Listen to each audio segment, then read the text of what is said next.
if we really get honest about honesty, it's much more multi-layered or multi-dimensional or complex and nuanced than many people think about it.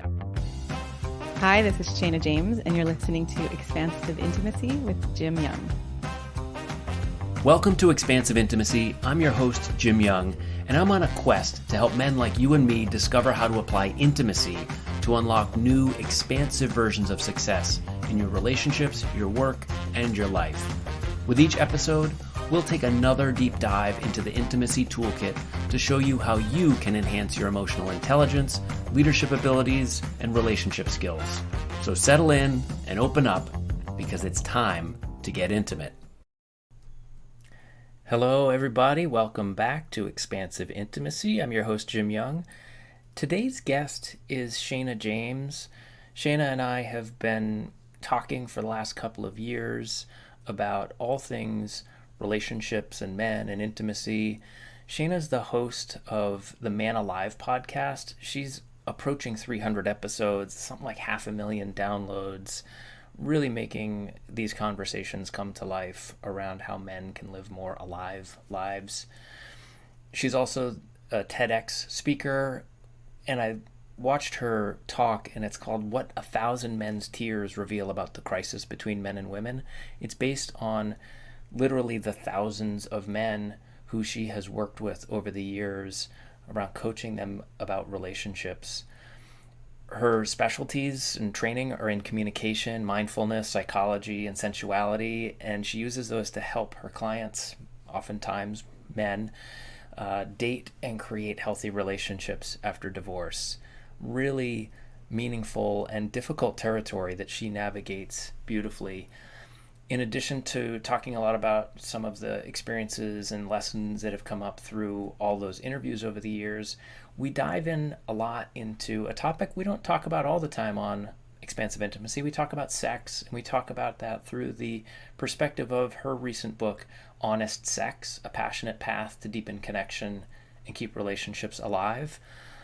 Shana's wisdom really comes through in talking about what the sensations are that we have in the narrowest form of sex and what they can be when we expand out into a more intimate, slowed down, mindful experience, and what some of the forces are that might hold men back because they are supposed to be some certain way that doesn't necessarily match up with wants, whether they've even recognized those wants or not. Really, really fun conversation. I think there's a ton in here, especially for men, to look at how they can liven up the most intimate part of their lives. So with that, let's bring Shana onto the show. Hello, Shana. It's so good to have you on the show. I'm really glad to see you again today. So happy to be here. Thank you for having me. Yeah, it's been a little bit too long. I'm glad to reconnect, and especially around this topic that you've explored a lot. And let's start off with the same question I always start off with. How do you define intimacy? I love that question. I mean, I think how I define intimacy, I might ramble a little bit and then hone in, but Please.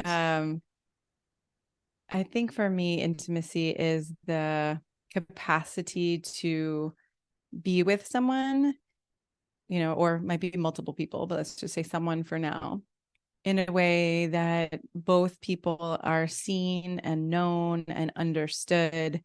And there's a vulnerability, right? Like a willingness to not have to have it all together, not have to defend or posture, not have to put on any masks. So it really is that, like, coming together in a raw and tender and connected way where everything gets to be part of that connection. That makes me immediately think about one of the topics I want to talk about with you today. Great. Because I hear in that messiness, it doesn't need to be right. We just need to see and understand and maybe have some grace. But I hear honesty in there. And one of the reasons I wanted to have you on the show is because despite a show called Expansive Intimacy, we don't focus exclusively on sexual relationships or romantic relationships. And I know you do, and you have a book called Honest Sex, Full Yeah. title: A Passionate Path to Deepen Connections and Keep Relationships Alive, which I'm just so excited to explore because we haven't talked a lot about your book. And Great. so I'd love to jump on that word honest, and Mhm. honest in intimacy. And how does that look? How does it feel? How does it sound? Yeah. It's a great question. And part of the reason I wrote the book is because I felt like if we really get honest about honesty, it's much more multi-layered or multi-dimensional or complex and nuanced than many people think about it, right? So there's honesty that creates connection, and there's honesty that we could say destroys or, Mm. dissolves or whatever you want to say connection. So as there's a whole section of the book in Honest Sex where I talk about what is honesty really?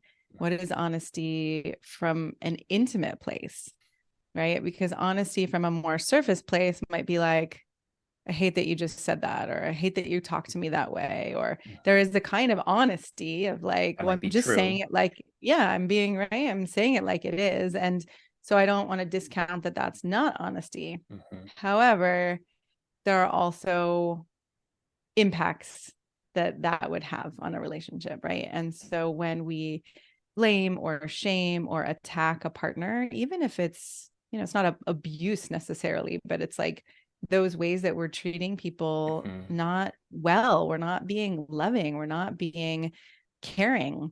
Yeah, the word Um, thoughtful comes to mind. Like I'm not yeah, taking the pause to thoughtful, say, how like am I delivering this? How might it land?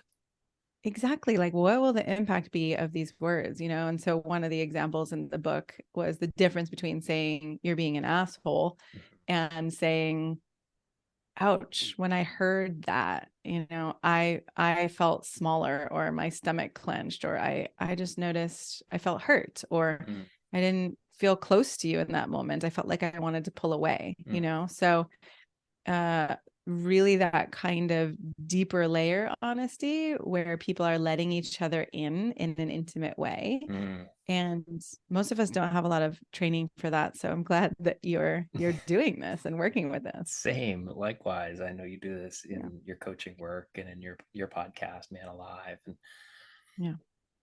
it strikes me that there's this tendency to get reactive when things get heated, and I'm gonna Yes. be honest, but I'm not gonna take that minute to check in and say like, oh, am I fanning the flames, or am I letting you know that, ouch, that didn't feel good. Yeah.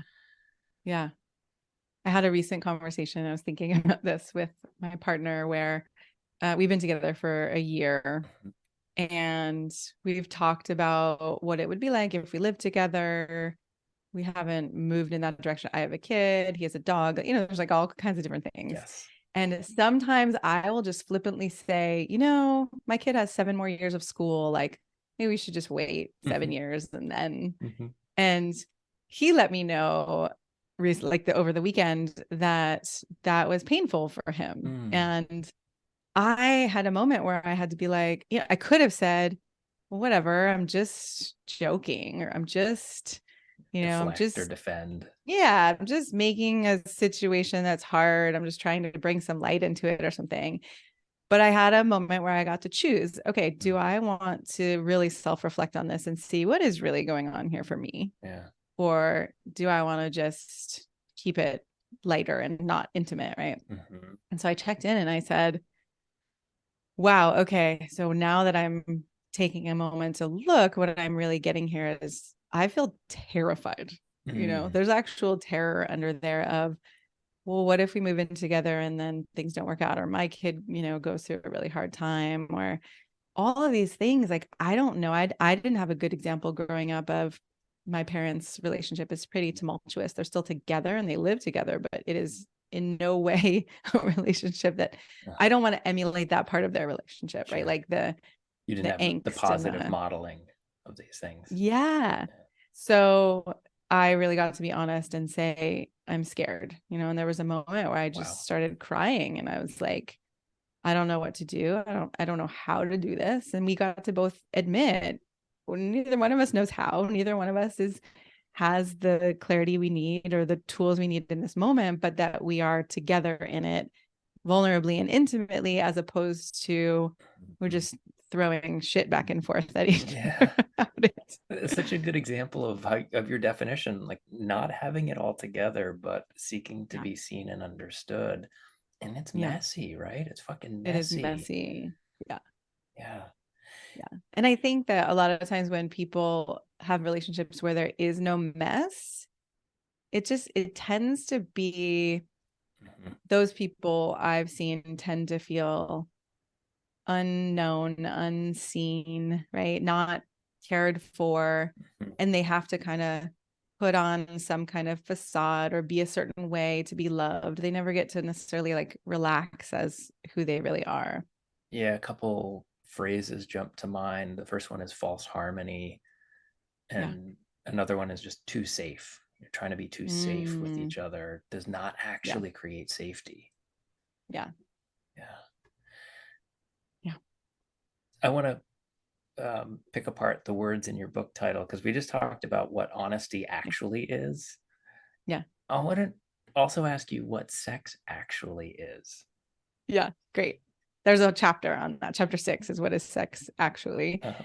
So it's funny because when you first said what is intimacy, I was like, oh, I wonder if I'm going to say the same thing, almost the same thing about what sex is, Mm-hmm. because in my view, sex is a way for, oftentimes it's with someone else, but we can have sex with ourselves too, I've right? done So that. but Yeah. again, I'll just do that with another person, a way to come together with as much of us as possible, right? To connect as deeply as possible with our souls and our hearts and our emotions and our bodies and our minds even. And so it's, to me, like a more expansive definition of sex than, as I was researching for the book, I was just like, oh my God, all the definitions I see out there in dictionaries, they're Mhm. so small and so limited and so heterosexual. And so Yeah.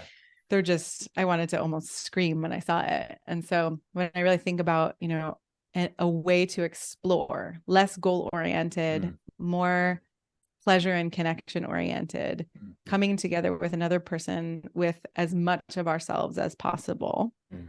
To me, that's how I see sex. And so it's interesting because I've been talking to my kid about sex, Mm-hmm. and there are questions starting to come. And one of the things I started to get clear about is, I don't want to describe sex as just intercourse or just genital stimulation. Like, to me, Technical pleasure seeking. yeah, Yeah. right. Like, what was missing for me was a recognition that sex is so much, deeper than that. I was never Mm-hmm. told that my body was sacred. I was never told much of anything, right? But so then I didn't really get the message, oh, my body is sacred and I'm not trying to not be a prude or not be a slut. I get to actually feel into my own desires and longings and, Yeah. pleasure and all of that, and bring that to the table. Mm-hmm. And I have to imagine that that is, as you've already indicated, it's not just the technical parts go with parts and we start to Right. get sensations, that it's the sexual and the sensual and what else, like, Yeah. round that picture out for us in terms of like how you've written that Yeah. definition or explored that. I mean, in my experience and working with clients, people can have as much pleasure or orgasmic energy or the kind of intimacy that you look into someone's eyes and you see their soul and you see forever, or you start to cry because you lose everything but love. Like, that can happen when you're just sitting and looking into each other's eyes, or when you're touching fingers, or when you're breathing together. um all of these things are possible, and they can include physical touch, and they don't have to. And so that's another reason too why I think for couples, when there's like oh, I don't feel like it, I don't feel like being sexual, to me, that's based in this old paradigm, because being sexual in the new paradigm could be, we're just going to lay together and we're going to breathe for 5 minutes and sync our breaths, Mm-hmm. right? Or we're going to look into each other's eyes, which again, I know that that's can be vulnerable for a lot of Super people. vulnerable, right? Sit knee to knee with somebody and just look into each other's Yeah. eyes for a couple minutes. Yeah. We're going A to lay lot of down in bed and depth. we're just going to hold each other. Like, whatever that may be. I think for a lot of couples, it can take the pressure off and create much more of a, oh, I don't have to be a certain way or do a certain thing or get my body to a certain place. I can actually just be here and explore and see what arises. It's like being an adventurer. Like, what am I going to find around this next corner? I have no idea. I think we've been sold a little bit of a image of sex that it's very like, okay, it's this and it's this and it's this, right? Or you're working your way toward climax and then it's over, and there's just so much more possible. In this show, I really try to speak to the male perspective, the male identifying perspective, because it's the one that I know, Cool. the one I grew up with. And I think it's one that has its own particular variations of those. And when I think about what I understood, not again like you from what my parents talked to me about, because they never talked to me about it, I just learned it through osmosis.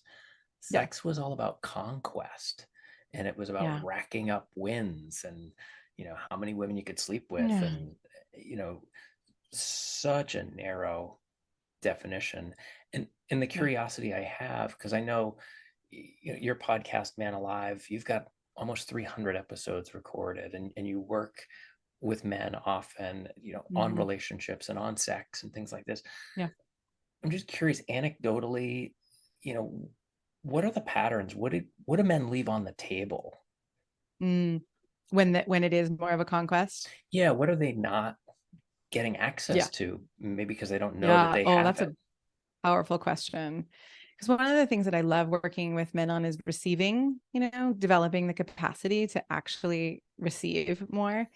Because I find that when sex is more of a conquest, men actually leave their own pleasure and their own, being loved and being nourished.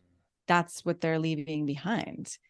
Because there is that sense of like, all right, if I can get her, if I can get her to do this, or if I can create this kind of orgasm for her, right? Then, but they're missing the sense that, I talk about one-dimensional sex versus four-dimensional sex in my book, and the four-dimensional sex being not just physical, but right, it's got the emotion, it's got the soul, it's got the energetics, and also that you can actually feel your partner's, like every single sensation of your partner's body in your own body. And so a lot of men try to go for like, I'm going to do something over there, but I'm not really in my body. I'm not aware of my energy. I'm not feeling it because I'm trying to accomplish, I'm trying to get it right. And so I love helping men get back into their own bodies and their own pleasure and get to experience more of that. And I do think that men often feel loved through sex. I think a lot of us do, but there's a particular dynamic where I think men give themselves permission sometimes to feel loved in that way, that it's not out in the world. It's more private. It's more intimate. Or so it feels a little bit safer, or you've been told like, well, that's okay. So yeah, when it's a conquest or when it's trying to do something over there, then you also don't get to feel that kind of love for, being loved. It's conflated, right? Love and sex and intimacy, they're all the same thing, and it's about an orgasm happening for one or both people. Right. And it can feel empty. Like, it can feel empty. And a lot of men, I think, as they're getting into their 40s, 50s, 60s, are like, oh, this doesn't feel the same anymore. I'm doing the same thing, but it's not working for me anymore. I actually had a related question that I had jotted down to explore about what you've written, and I'm going to blend it with something that came up in what you just said about this notion of 4D sex, of how we can be really in tune with our body and our partner's body during the experience. And I'm going to try and mash these together and see if this works. Okay.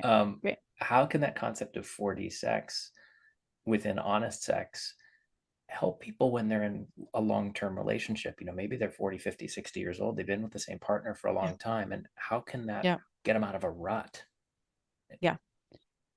So, okay, this is a great one. And I'm not going to say it's always easy to get here, because there is some, baggage or resentment or frustration or irritation, or you've not been, it's been about you or whatever the stuff that's been there. So that has to be cleared, I would say. And what's possible is, instead of thinking your partner and I already know what it's going to be like, this is what it's going to feel like, it doesn't really quite do it for me, every moment becomes a new possibility. Mm-hmm. So, and every moment becomes like, it's like a layered cake, right? Or like there's like there are all these layers to it, because I had an experience the other day where we weren't having typical like physical sex, right? But we were laying in bed together and we were kind of starting to kiss. And then I started to cry. And then it was like my heart burst open. The way he was holding me and loving me and appreciating me and just like, yes, bring it all. I've got you. Like my heart literally felt like it was almost orgasming. It was like all this energy was moving through my heart, And so I didn't know that was going to happen 5 minutes before it happened. And it's not like that always happens in my life. It's, I wouldn't say rare occurrence, but like, it's not an everyday sexual experience that my heart bursts open in that way. Yeah.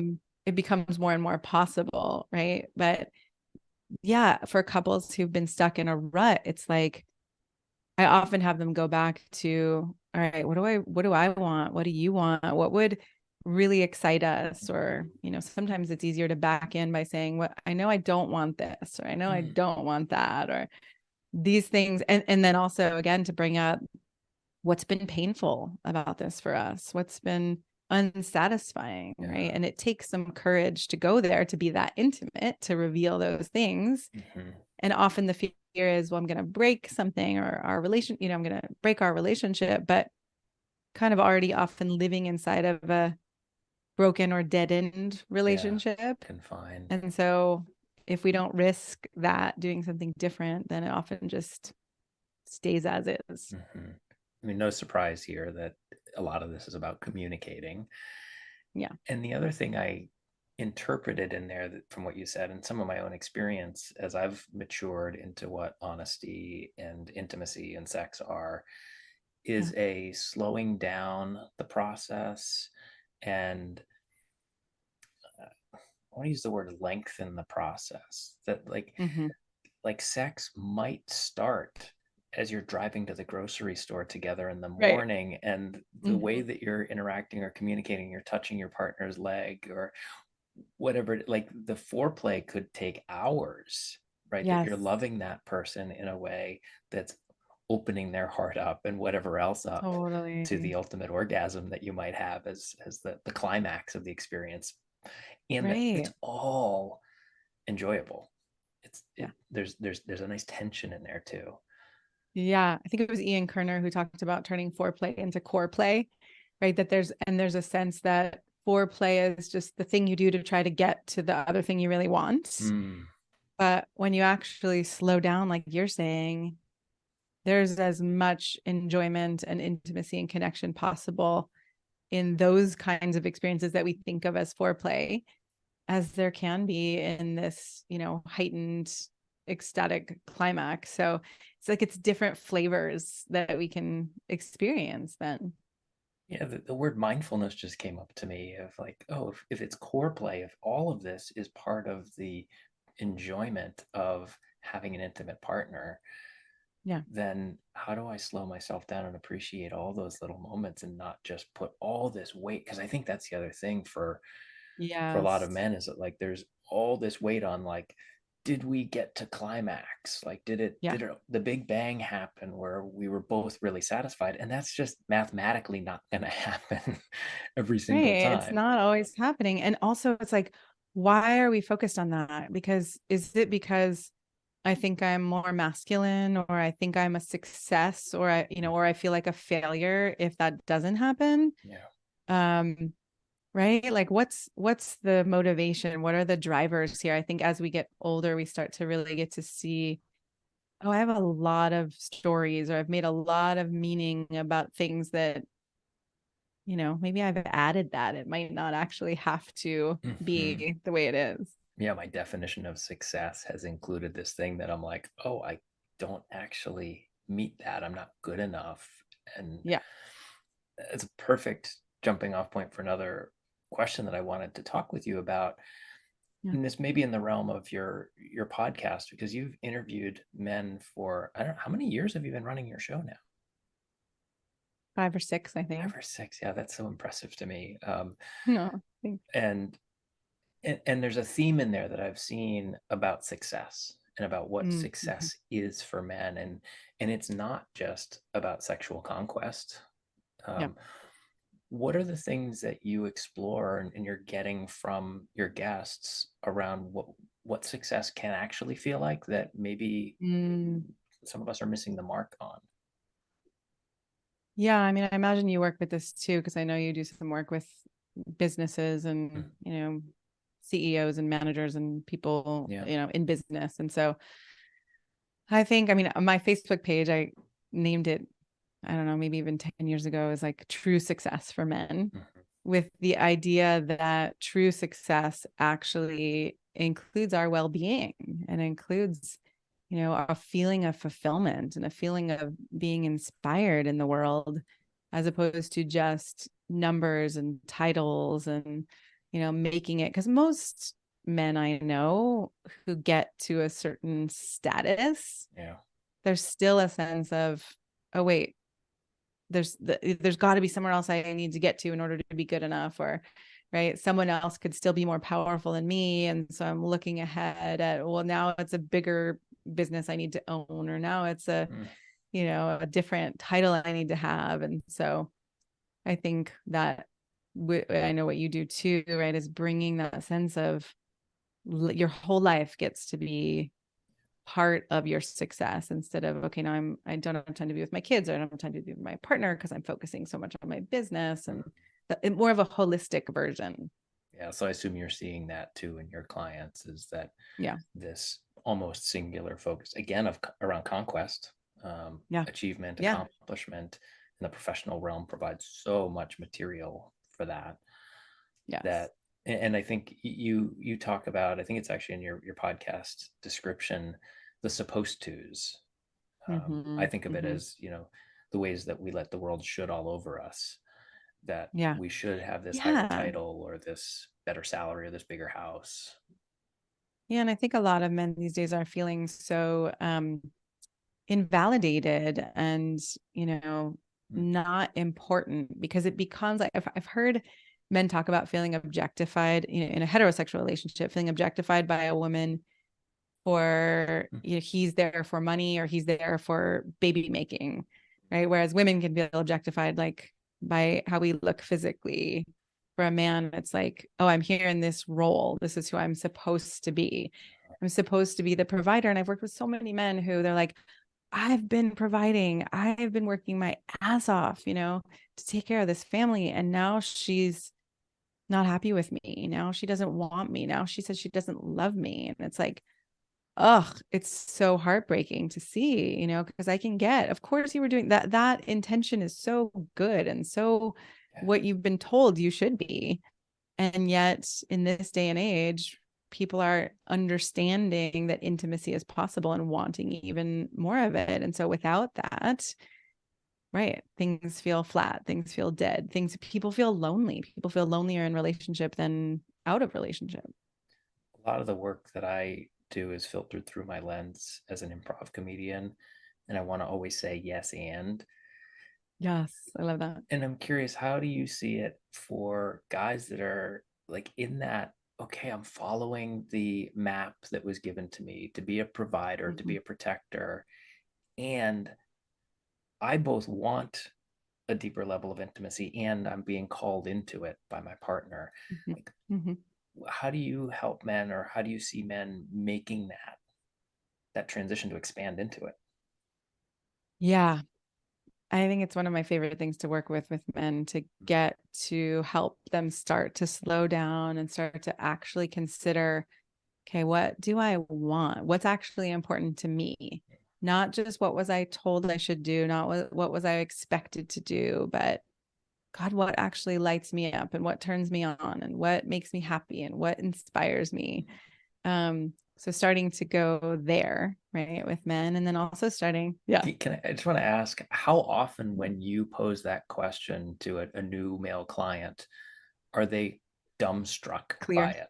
Yeah, very often. Yeah. Would you say for you too? Yeah, and I'm Yeah, also going off my own experience of having yeah, that question pop into my own head a long time ago and being completely blank. Like, I don't know what yeah, I want. yeah. That's not And something I I was can expected to answer. no, there's a way, I think it's a smaller degree, but there's a way I can relate to it as a single parent, because I do in some ways feel like I have to play both the male role and the female role. Well, I don't want to say I that, the follow you. masculine and the feminine, right? Yeah, Because it could be two women, it could be two men in a sure. relationship. So, um, but I have to do the like money's got to come in. I'm the only adult in this Hmm. house, right? Like the buck stops here. Hmm. And there's also having to be the loving parent and, all of that. And so I can feel where there are times where I'm just like, I don't know what I want. I just have to keep going and just have to keep doing. Yeah. And to your point, a lot of men, yeah, they're like, I don't know what I want. I don't know what would make me happy. And also the sense that, but everything might fall apart. If I actually start to follow that, everything might fall apart. And Yeah. we have these examples of midlife crisis, right? Well, that guy just started to figure out what he wanted, and he left his wife for a younger woman and got a hot sports car. Right. But the reality is, if we actually consciously enter into the midlife phase, there's a deepening and there's a starting to know yourself if you don't blow up your life. Hmm. And it's uncomfortable in a lot of ways because you're reckoning with yourself and facing yourself, and it's humbling, and it's Hmm. that sometimes you feel like you're in a fog and you're not sure what is real and what is clear. But if you don't blow up your life and you consciously enter into it, which is what I love supporting men with, Yeah. on the other side of that or through that, you get to a place where you get to actually come back to your topic, right? We get to have intimacy with ourselves and with others and with our life, and feel alive and nourished by life instead of just beat down and used and deadened. Hmm. What do you think scarier, being asked that question of what do you want and not knowing it, or actually then figuring out, oh, this is what I Oh, want? that's a great question. I mean, I think they're both probably really scary. And sometimes I laugh at the fact that I see men as so strong and so capable. And like, men will jump out of an airplane, and I talk about this, like go whitewater kayaking or heli skiing, or Hmm. they're like, I got this, and I'm like, really? And this part is scary to you? Yeah. But it's like this unknown inner territory, right? And so there is a coming up against, well, am I going to have what it takes? Am I going to make a mess of things? Am I going to disappoint people? So Right. all of the childhood wounds and ways that we were raised, that if we've kind of pushed those off and not looked at them, Hmm. they often come to the surface at this age in the 40s, 50s, 60s. Um, and it's powerful. It's really freeing to look at them, but it often takes someone to walk you through it instead of Hmm. on your own. It can feel like, you walk into a forest and you're just like, I have no clue how to No survive or idea. where to, yeah, I don't know Completely which way is lost. home. Right. Yeah. To what extent do you see the guys that you work with exhibit some kind of fear of being bullied for expressing their desire for intimacy? By their partners. Well, I was thinking more about their male peers, but certainly at any other forms, sure. Yeah. I mean, I've heard that, men can feel bullied in that way, or I would say like disrespected by other men, Hmm. maybe more bullied or attacked by women, or just like Mm. women saying all you think about is sex, or all you want is that, or Hmm. um and really the ultimate goal, I think, when I'm working with a man is to help him find that sovereign place within himself where he knows that his desires are good and right. And, you know, I was going to say beautiful, which isn't a word men always tend to use, but it's It would like, be nice if we did. Okay, beautiful. Like your desires are beautiful. Your desires are amazing. They're powerful. And if you can find that place in yourself where you're not embarrassed by them or feeling like there's something wrong with them, the rest of the world and their opinions tend to fade away, right? It's like, not that you don't care about their opinions, but you don't care in They're the way that they're secondary. gonna, right? And you're not gonna say like, oh, well, you think it's weird for me to want to have more connected, loving time with my wife?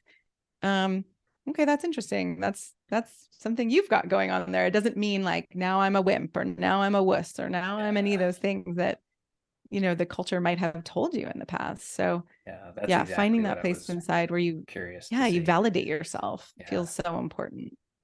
When I hopefully have invited men into expansive intimacy, Yeah. I've often used the word tough guy with quotes around it, that Yeah. indicating that we know what a tough guy is from the culture, and it's the Yeah. take it on the chin, suffer in silence version, and that the expressing my desire for, to borrow a couple of words you've used, my sovereign and my sacred needs. Yeah.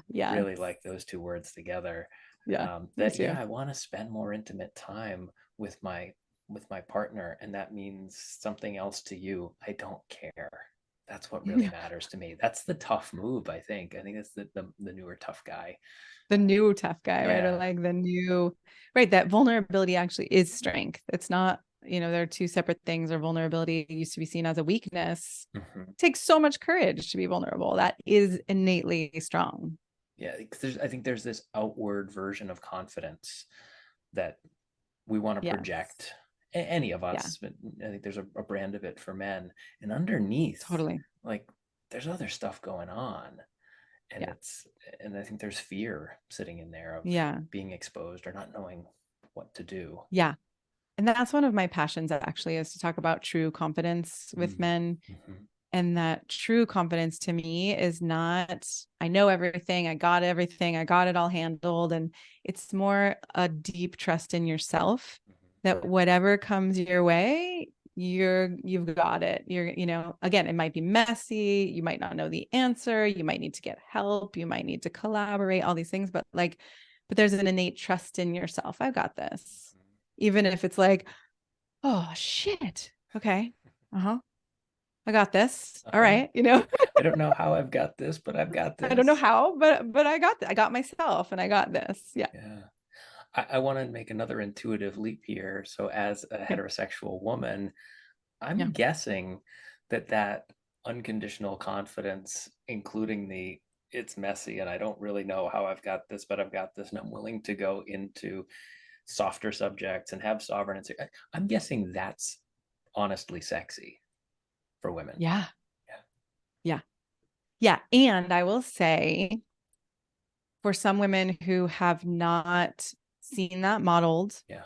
or who don't know that if a man goes into that, he can come out of that stronger, or like he can come out of that and still be her rock or her, Mm-hmm. solid place, or whatever the dynamic they have, there can be a panic that happens. And so I just want men to know that, because again, if you're in that sovereign place of, okay, I'm good, even if she's freaking out and she thinks I'm never going to come back from this, Mm-hmm. I know I'm coming back, or I know that this vulnerability is a part of me. It's not all of me.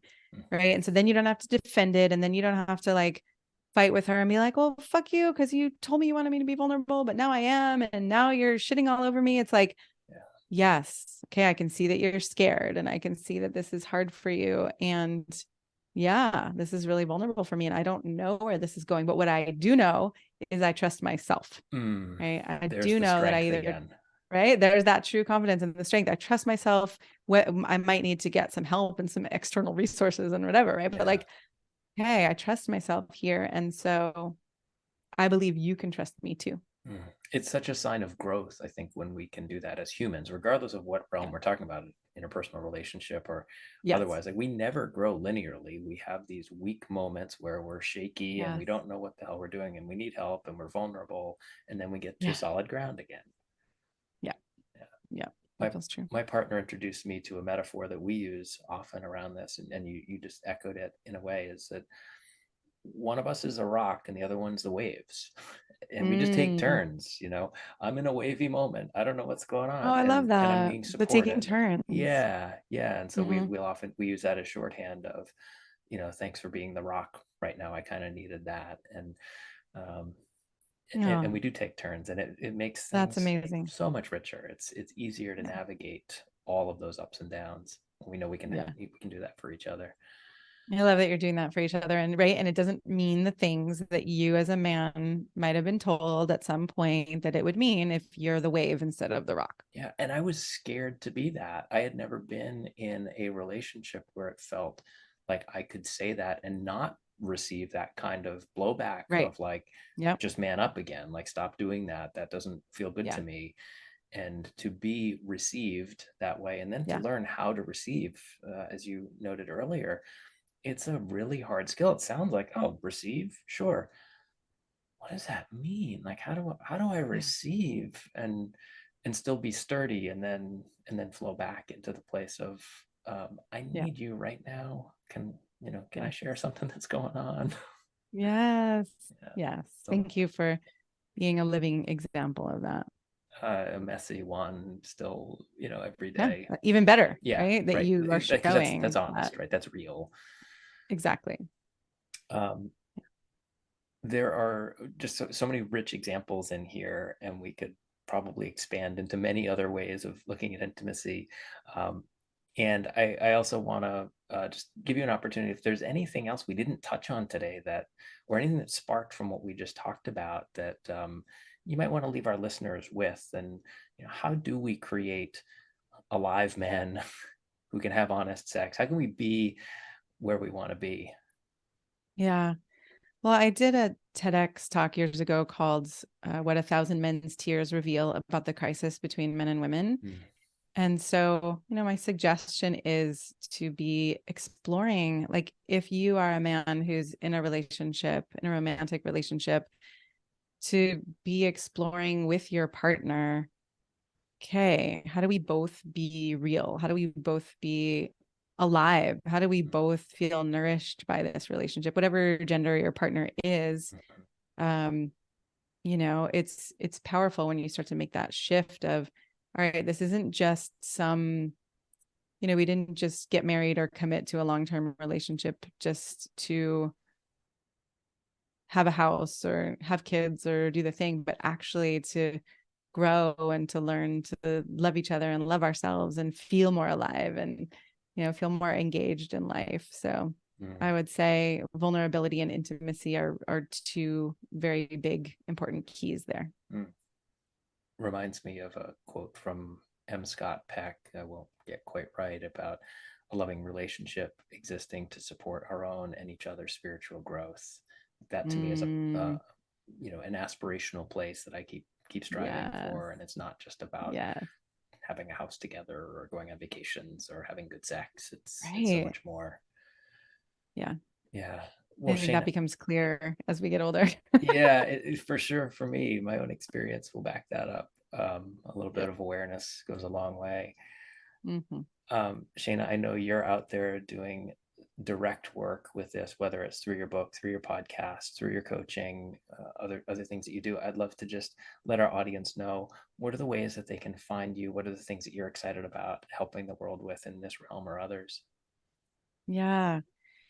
Well, if you're interested in honest sex, if you go to my website, shanajamescoaching.com, honest/sex or honest-sex, I think it is. Mm-hmm. And you can put the link It'll be in in the show the notes. notes Yeah. if you want. Yeah. And you can get a free chapter, the chapter 6, What is Sex Actually? So you can see if that inspires you.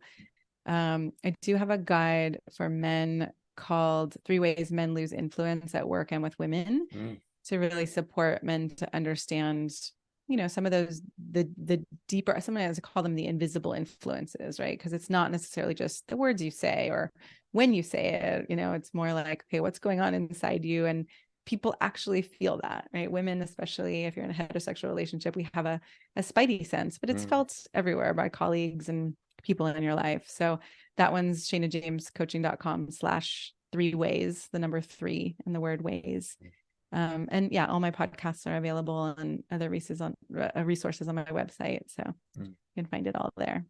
we'll make sure to put some links in the show notes. And Awesome. can't say enough what a valuable resource Shana's podcast is. I've heard some amazing Thank stories you. from men and women, people across the spectrum, and just real Yeah, and you honest can look for talk. our episode because Jim was on there That's too. right. I was on there. I don't know. It's probably a year and a half ago, maybe. And Oh, thanks for wow. returning the favor. It was so great to Mm, dive into another one of these conversations with you. Thanks for coming on the show, Shana. yeah, thank you for having me.